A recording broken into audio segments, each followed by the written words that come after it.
Assalamualaikum warahmatullahi wabarakatuh. Kami dari Stein Majene, Prodi Pendidikan Agama Islam. Pembahasan pertama kali kami ini berkaitan dengan tokoh pendidikan agama Islam di Sulawesi Barat, yaitu Kiai Haji Muhammad Thohir, seorang ulama yang berperan penting dalam penyebaran agama Islam dan juga dalam bidang pendidikan agama Islam. Kami yang terdiri dari Hasria, Nurul Faiza, Ifrat Fahri Andi, dan Ahmad Syafi'i akan menjelaskan mengenai sejarah perkembangan Islam di Sulawesi Barat serta pendidikan agama Islam pada masa itu yang disebarkan dan dikembangkan oleh Kiai Haji Muhammad Thohir. Selamat menyaksikan. Perkembangan Islam di Tanah Mandar, Sulawesi Barat oleh Ahmad Syafi'i.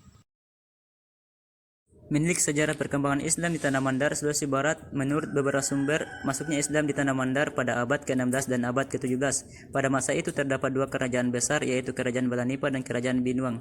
Pada Kerajaan Balanipa, perkembangan agama Islam ditandai dengan berdirinya sebuah tempat ibadah yang pada awal mulanya dikenal Langgar. Dan kemudian Kerajaan Binuang terletak di Kabupaten Polman, Sulawesi Barat. Di Kerajaan Binuang adalah tempat di mana wafatnya Syekh Bilmaruf Kamaruddin Rahim. Pada waktu itu makam beliau dijadikan tempat ziarah para umat muslim. Dan pendapat Abdullah, tokoh adat Balanipa, abad ke-17 merupakan awal agama Islam masuk ke Tanah Mandar di daerah Tamangale yang disebarkan oleh seorang musafir bangsa Arab yang bernama Kamaruddin Rahim. Awal mula beliau menyebarkan agama Islam yaitu ketika beliau melakukan salat 5 waktu di atas batu dan dilihat oleh warga sekitar, dan kejadian tersebut kemudian dilaporkan kepada Raja Balanipa sehingga beliau dijemput dan dibawa ke Kerajaan Balanipa. Dan pendapat pundi tokoh masyarakat daerah Lambanan, agama Islam mulanya dibawa oleh seorang berbangsa Arab bernama Kafar pada abad ke-17. Beliau menyebarkan agama Islam di Tanah Mandar bersama dengan Yusuf dengan julukan Tosa Lama yang berasal dari daerah Goa.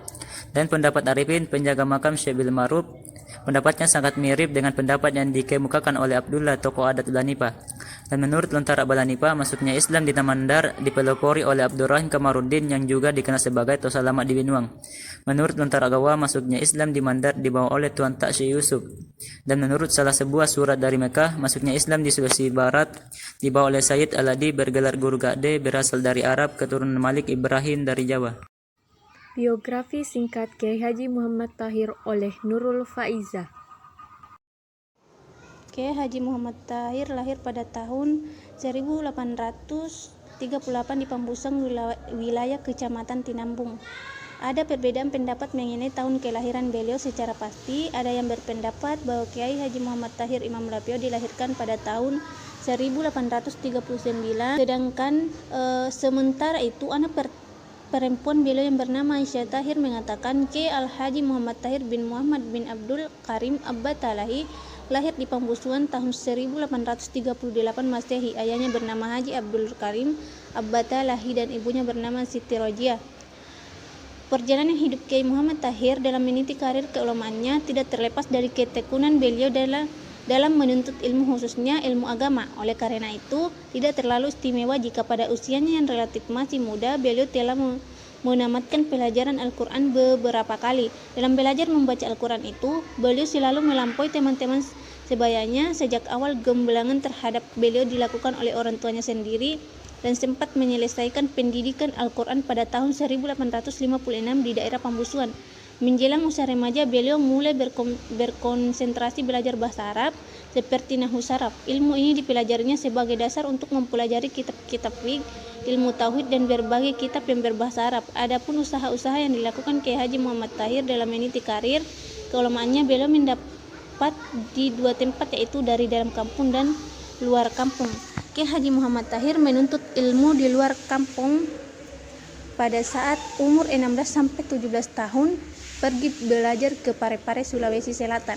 Setelah berumur 18 sampai 20 tahun, beliau belajar ke Salemo, Pangkep, Sulawesi Selatan. Lalu pada umur 21 tahun, beliau ke Padang, Sumatera Barat. Umur 22 sampai 23, beliau belajar di Mekah.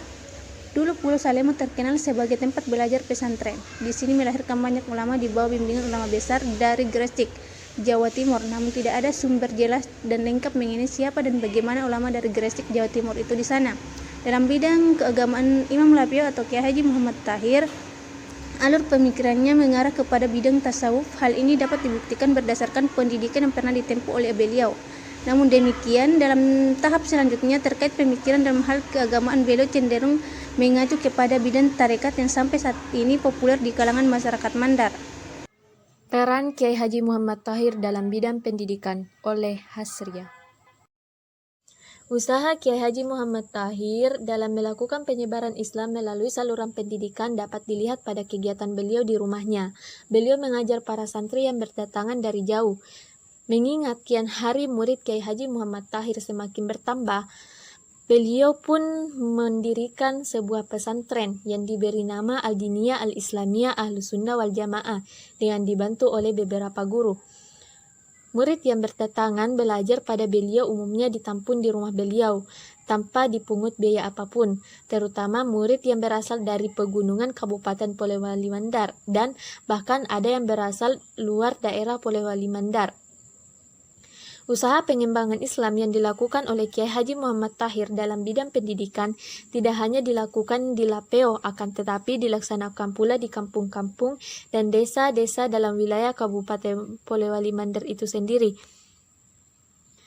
Beliau juga menyebarkan agama Islam dan melakukan pendidikan agama Islam di luar daerah Kabupaten Polewali Mandar, seperti halnya Kabupaten Majene dan Kabupaten Mamuju. Setelah Kiai Haji Muhammad Tahir wafat, pendidikan yang dibangun itu dilanjutkan oleh murid-muridnya, meskipun pelaksanaannya tidak pada tempat yang sama lagi, tetapi telah tersebar sesuai dengan tempat domisili murid yang melanjutkan pendidikan tersebut, atau dilaksanakan di rumah-rumah penduduk maupun di masjid-masjid. Kiai Haji Muhammad Tahir mengajar di daerah Polewali Mandar dengan tarikat Sasilia, di mana tarikat ini beliau pelajari ketika menuntut ilmu di Padang, Sumatera Barat. Beliau menganjurkan kepada murid-muridnya agar memperbanyak sholat sunnah dan zikir kepada Allah Subhanahu wa Ta'ala secara rutin pada waktu-waktu yang telah ditentukan. Segala usaha yang dilakukan Kiai Haji Muhammad Tahir dalam membangun pendidikan agama Islam tidak luput juga dari tantangan yang dihadapinya. Tantangan ini datang dari golongan elit yang masih mencampur baurkan ajaran agama Islam dengan kepercayaan animisme dan dinamisme. Hal ini dapat dilihat pada ritual-ritual yang sering mereka lakukan tiap malam Jumat, yakni dengan menyembah saringan-saringan dan membakar dupa, dengan harapan bahwa arwah nenek moyang atau kekuatan gaib yang bersemayam pada saringan itu tidak mengganggu dan memberikan perlindungan kepada setiap keluarga mereka. Tantangan karakter yang dihadapi Kiai Haji Muhammad Tahir saat mengembangkan pendidikan Islam oleh Ifrat Fahri Andi. Guru Imam Lapio mendapat tentang karakter dari masyarakat Mandar. Mengetahui watak dan karakter orang Mandar yang keras lengkap dengan ilmu hitamnya tentu bukanlah hal yang mudah untuk membawa doktrinitas baru. Untuk betul-betul masuk dan melebur bersama masyarakat Mandar, Kiai Haji Muhammad Tahir dalam pengembangan Islam di tanah Mandar melalui 3 pendekatan, yaitu pendekatan sosial, pendekatan psikologi, dan pendekatan budaya. Imam Lapio sering memberikan bantuan kepada orang-orang yang memerlukannya. Dalam menghadapi rakyat sebagai sasaran dakwah, Imam Lapio memberikan dakwah tidak sekaligus tetapi bertahap dan sistematis. Di samping itu, beliau memberikan ajaran agama sesuai dengan kemampuan akal seseorang. Pendekatan-pendekatan beliau terapkan secara perorangan dan kelompok masyarakat.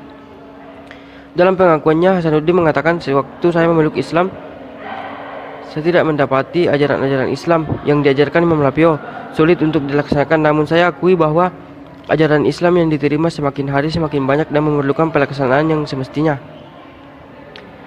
Kesenian sebagai bagian dari budaya sudah dikenali di daerah Mandar sejak berabad-abad lalu. Awalnya kesenian hanya untuk menyembah kepada makhluk gaib, kemudian berubah menjadi hiburan untuk raja, upacara keagamaan untuk kerajaan.